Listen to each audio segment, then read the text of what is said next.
Hello everyone, I'm Daniel Raya from Universidad de Granada and I welcome you all to Cognitive Law Theory. Can interactive whiteboards improve corporate law teaching? I'm really thankful for you choosing this presentation and I hope you find it useful. I would like to start my presentation by offering a quick review on the current state of learning, because ever since the pandemics started back in March 2020, we've been through a lot of changes. For instance, the first picture could be a regular class back in January, the professor lecturing and the students note-taking.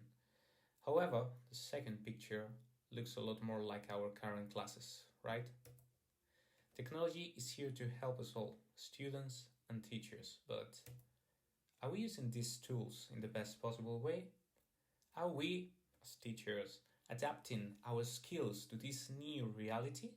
Because the old-fashioned way of teaching can no longer apply when streaming classes. We're also facing a new kind of student, the so-called multitaskers. I've seen them doing all these things at once in class, and they are able to do so, but I don't believe it. And science does neither, as we will see later. So, to sum up, old school teaching models cannot longer apply because of the pandemic. Okay, technology is helping us to teach under these new circumstances. However, new challenges are approaching and we need to adapt to them. Students are also different as they were in the past, so we need to adapt to their new requirements. How do we fix this? Well, since this is not an easy thing to achieve, we need to start from the very bottom. How do we learn? The way we humans learn is important to understand, since it will help us focus on the important tasks and avoid unnecessary steps that would only cause harm to us. I will use the cognitive law theory as a starting point, so I can offer you all a science-based approach on what do we need to improve learning with the current situation. First of all, a few definitions are needed. Let's start with the sensory memory. The sensory memory catches auditory and visual stimulus all the time, even when we are not aware of it.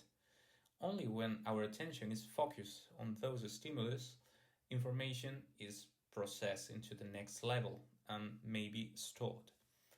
Avoiding multiple sources that will mix all the information is key at this point. Otherwise, learning it will be really hard for us.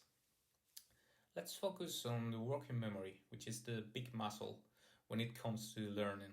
We will be focusing on this for the rest of the presentation.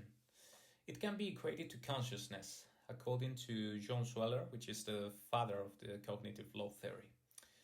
We can only monitor contents of working memory. We cannot monitor information that it is in the sensory memory or in the long-term memory, only when it is available at the working memory. However, our working memory, it is only capable of holding about 7 elements, which are called chunks, plus or less 2. It's not always the same number, and there is no unofficial confirmation that it is exactly 7. So about 5 to 9 elements at the same time. The working memory is essential to learning, so we will be focusing a lot on how to power the working memory. And regarding the long-term memory, we can say that contains all the available information our brain is able to retrieve, but it cannot be used directly, as we've mentioned before.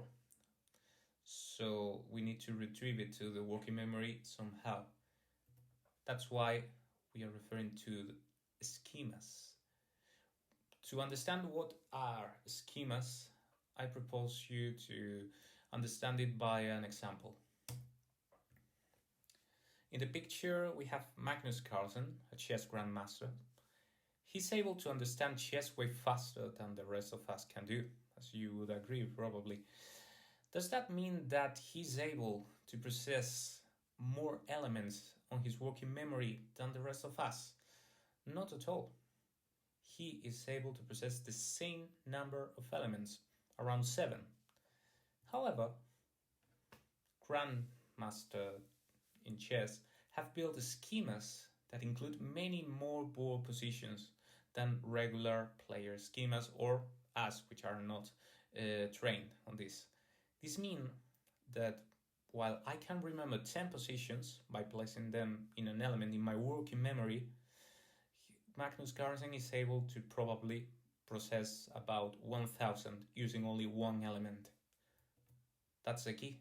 The number of elements is limited, but its content is not. So if we power our schemas, we can improve learning. Having explained the basics, we can get back to the cognitive load theory. On this chart, we can see the complete sequence of information processing according to the cognitive load theory. Our sensory memory is capturing every stimulus around us, but unless we pay attention to them, they are instantly forgotten. When we do, the information arrives at our working memory, but similarly, if it is not rehearsed enough, it is lost. This is why we sometimes try to remember something, like, I need to buy apples, but as soon as we arrive to the supermarket, we remember that there is something we need to buy, but not what it was. When rehearsed information is built up in a schema, as we mentioned before, it is stored in the long-term memory, and anytime we need to access to that information, we retrieve it using the same schema. According to this simplified explanation, we really need to focus our attention in the working memory. We can say that its two main functions are processing new information and building up schemas. And that's what we might call learning. So we are processing new information in order to build up schemas. That's our main goal. That new information can be understood as the cognitive load that names this theory, which can be also deconstructed in three parts. Understanding them is essential to maximize learning. The intrinsic load. It's inherent to the learning task. Increases with the interactivity of the elements in use. The extraneous load is characteristic of the instructional procedures used to introduce a learning task. And the germane load. It's created while learning as a result of combining elements into a new or previously existing schema. So as we are reviewing the three of them, we are noticing that we would like to reduce the extraneous load and improve the germane load. The three types of loads are additive, meaning that increasing one diminishes the others, as the working memory has a limited amount of resources to allocate at the same time, as we mentioned before, with the 7 plus or less elements. So what do we need to do? For the intrinsic load, we need to manage properly. We need to present it in the best possible way so students can follow it easily. For the extraneous load, we need to reduce it because it's using allocated resources that we need for other purposes.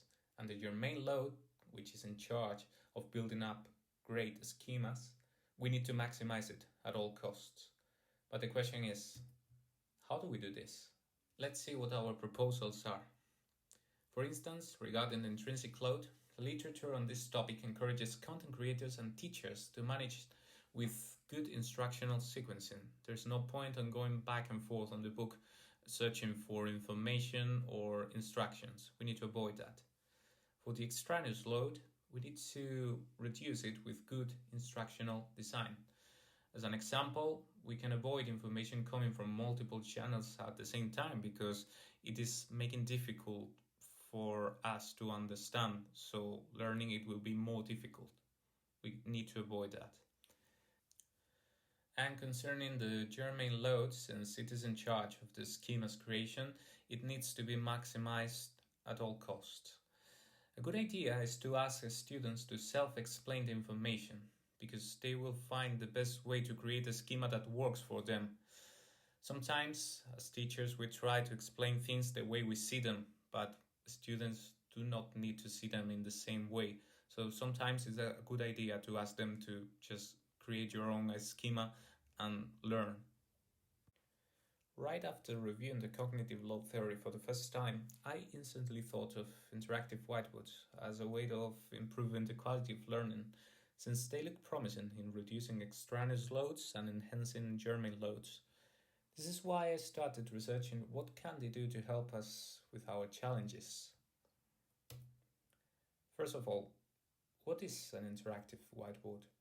As you can see on this picture, is an evolved and improved version of a standard whiteboard in which the teacher and also the students can perform regular tasks, but with the help of technology, leveling up the lessons. An interactive whiteboard allows a better use of media content in classes, real-time interaction with the students so they can get feedback, collaborative working, and technology to be integrated in the class. But is it compliance with the cognitive load theory we have just reviewed? Yes, it is. The intrinsic load.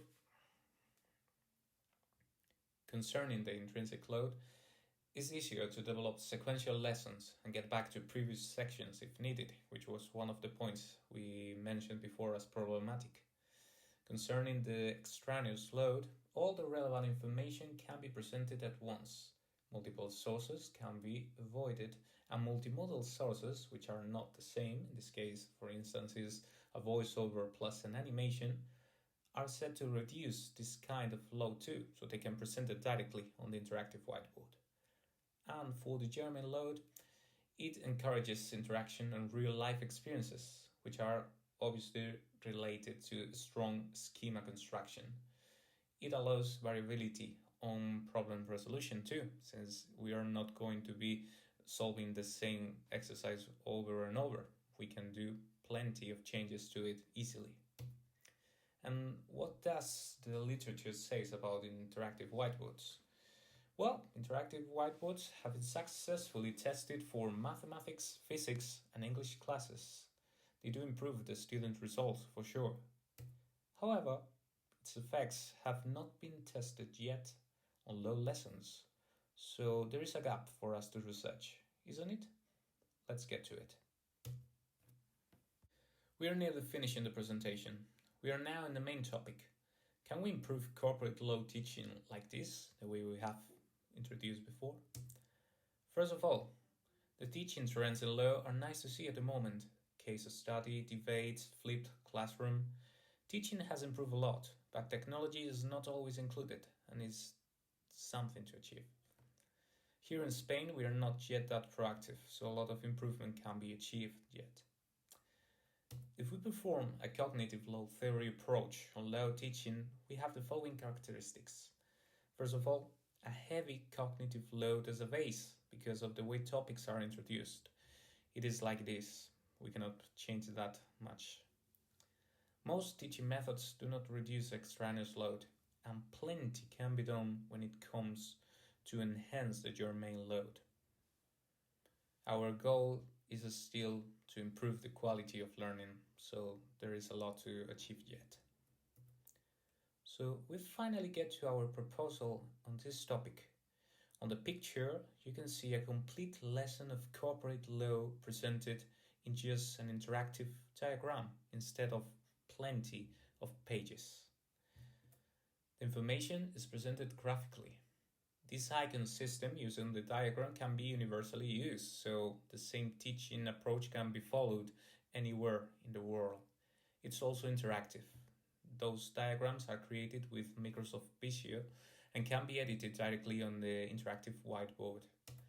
As a result, the intrinsic load is simplified, the extraneous load is reduced, and the German load is heavily improved. Finally, I would like just to point out 3 different topics that could require further discussion by researchers. The first one is that empirical evidence on low teaching is still needed, as there is none at the moment. The second one is that the universal agreement on the graphic system is yet to be reviewed. Ours is just a proposal.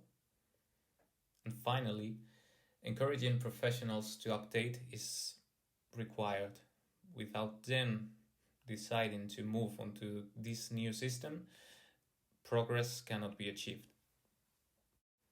Here you can find all the references I have reviewed while working on this paper. And that has been all from my side. I would like to thank you all for attending this course. I really hope you enjoyed and learned a lot, and I'm really looking forward to answering all your questions. Thank you very much.